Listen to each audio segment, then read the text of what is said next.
You know how quiet luxury, like it's everywhere these days. Like it's having a big moment and weddings are no exception. And today we're diving into a guide from Darianna Bridal and Tuxedo, all about the old money wedding aesthetic. Hmm. Whether you're planning your own wedding or you just love that kind of timeless elegance, get ready for some serious inspiration. I think it's a great topic for a deep dive. Mhm. When we talk old money, we're talking about that style associated with established wealth, the Yeah. kind that gets passed down through generations. It's about that lasting quality and a sense of history Yeah. and that quiet luxury that you were talking about. So let's break it all down. The guide starts with the bride's look, and it's really all about classic silhouettes. Yeah. Like ball gowns, princess cuts, or even cheeth dresses, but Hmm. always made from like really luxurious fabrics. Think silk or satin. Yeah, exactly. It's not just the shape, though, right? It's the whole package. Think Grace Kelly, not a Kardashian. Her style was like the definition of old money elegance. It was all about that understated refinement, classic silhouettes, focus on quality over flashiness. That's really what this aesthetic is all about. Yeah, so it's not about being flashy or over the top. It's about that quiet confidence that comes from knowing your worth. And the guide even mentions adding like modern touches like pearl accents or maybe a statement bow. What do you think about that? Um, I really like that. I think it's a great way to kind of personalize the look while still staying true to that core aesthetic. It's old money. Yeah, but it's your old money, you know? Yeah. You're not just copying a look, you're making it your own, which is really cool. I love that. Now let's move on to the groom. The guide is very specific about the tuxedo. A perfectly tailored black tux with a white bow tie. It all seems pretty traditional. It is traditional, but there's a reason for that. A perfectly tailored tuxedo is key to this whole look. It's about that fit the drape of the fabric, the attention to detail. Think bespoke craftsmanship, not off the rack. And it reinforces that idea of like effortless sophistication. So it's not just about throwing on any old tux. It's about investing in something well-made and fits you perfectly. What about the groomsmen? Do they have to like match Yeah. exactly? Well, the guide suggests black tuxedos for the groomsmen, but with black bow ties, to differentiate them from the groom. Or, for a more modern take, they even suggest navy tuxedos for the groomsmen. What stands out to you about those options? I like that it offers some flexibility. You could stick with that classic black and white or add a pop of color with the navy. But either way, it's still, very much in line with that old money aesthetic. Yeah. So we've got this classic foundation with the attire. But what about the setting for an old money wedding? Where does it actually take place? That's where the venue comes in, and it's huge. It plays a huge role in creating the right atmosphere. Okay, so venues. The guide mentions grand estates, country clubs, private gardens. Imagine saying I do, Mhm. surrounded by manicured lawns.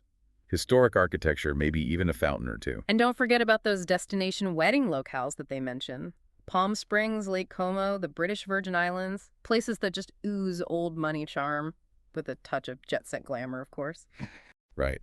And these venues often already have the decor built in that fits the theme perfectly. Like stone columns, archways. Yeah. Gorgeous details that just scream history and elegance. Like you wouldn't even have to do that much to make them feel special. Yeah, and that's a key point. It's about choosing a location that complements the aesthetic, not competes with it. The venue itself becomes part of that understated elegance. It's not about creating a spectacle, it's about letting the inherent beauty of the location shine through. Okay, I am getting serious wedding envy right now, but we are not done yet. Let's talk about something that can make or break any wedding, the color palette. Oh, yeah, for Yeah. sure.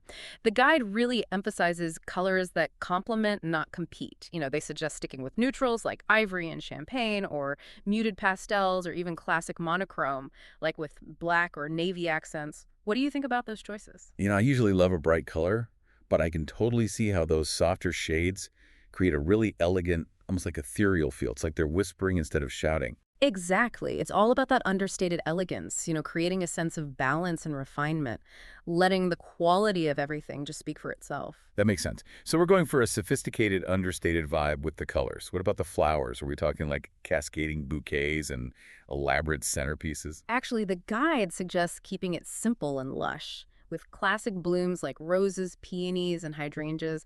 No over-the-top arrangements here. It's Yeah. all about that quiet luxury that we were talking about before. So the flowers are like enhancing the overall beauty, not stealing the show. Yeah. I love how thoughtful this whole aesthetic is. Yeah. Every detail has a purpose. Right. It's not about being showy or extravagant. It's about creating a harmonious atmosphere where each element complements the others. Speaking of details, I'm curious about those extra touches that really bring the old money wedding to life. The guide mentioned a few things that sounded amazing.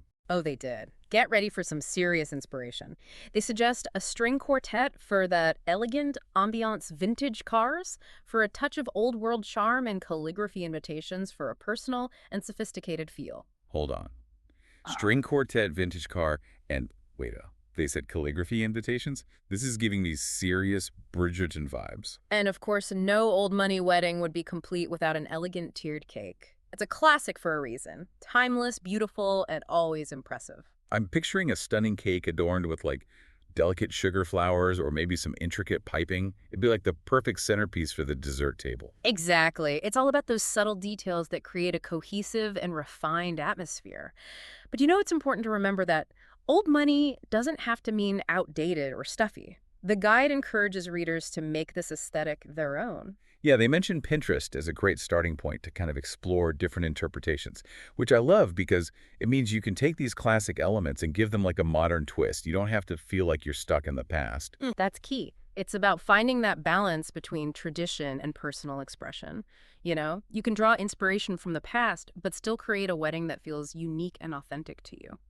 I think that's what makes this aesthetic so appealing. It's not about following a rigid set of rules. It's about capturing that timeless elegance that can be interpreted in so many different ways. Absolutely. It's about creating a celebration that reflects your values, your style, and your love story in a way that feels both meaningful and beautiful. Okay, so we've covered like a lot of ground here, from attire and the venue to the color palette and those like all important extra touches.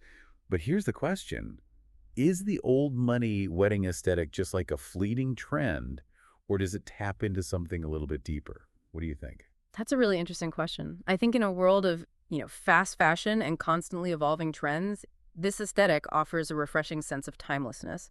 It's about, investing in quality over quantity, choosing things that are going to last a lifetime. Yeah, it's like you're making a statement about what you value. Right. You're saying this is important to me and I'm willing to invest in it, not just for the wedding day, but for years to come. Exactly. It's about creating a wedding that reflects not just your personal style, but also a sense of history and heritage, that enduring value.